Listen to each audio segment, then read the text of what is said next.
faut faire quelque chose. Sans plus réfléchir, Clara retire la manette brisée du dos de Casse-Noisette. Puis, du même élan, elle la place entre les doigts de son cadeau.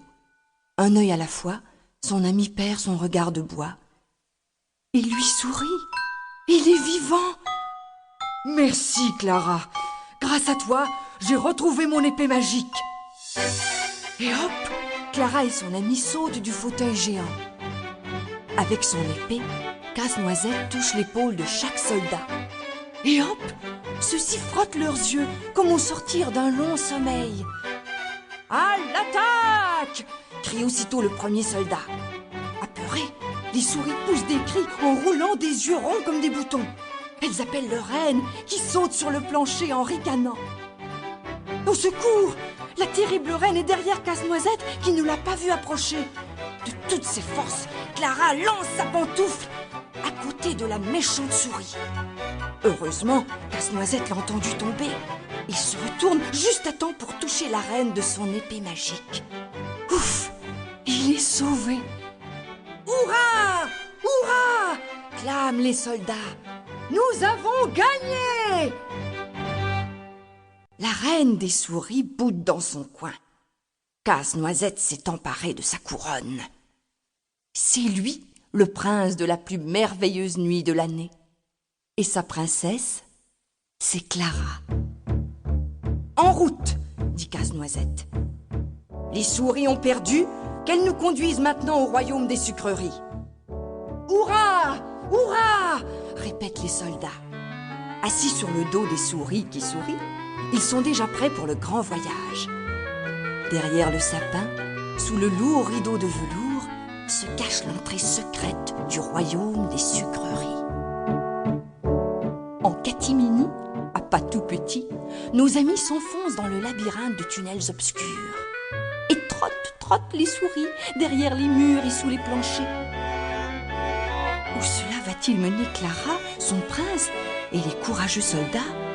Et trottent les souris dans les sentiers secrets des galeries. Vont-ils enfin arriver? Les voici devant un immense pont-levis. Au petit trot ou au grand galop, ils franchissent le lac Kiwi en riant aux éclats. De l'autre côté, les attendent les cannes en bonbons, les bonshommes de pain d'épices et les fleurs de sucre d'orge. De l'autre côté, coulent des rivières de miel, poussent des forêts de nougat et brillent des soleils de chocolat. Casse-Noisette et Clara s'amusent à glisser sur la rivière sucrée. Les bateaux en melon d'eau, c'est fait pour ça. Que se passe-t-il? On prépare la fête au royaume des sucreries. Une fête comme Clara n'en a jamais vue. Les pâtissiers dansent le cha-cha-cha, les confiseurs jouent la valse des poires au chocolat, les boulangers ronflent sur la plage de sucre praliné. Clara retient son souffle et entre dans l'étrange farandole. Et tourne les murs et les plafonds. C'est la danse des bonbons. Il pleut des dragées, les glaces poussent à volonté, on récolte le nougat. C'est la fête au pays magique. Clara a la tête qui virevolte, elle a beaucoup trop dansé, elle a vraiment trop ri.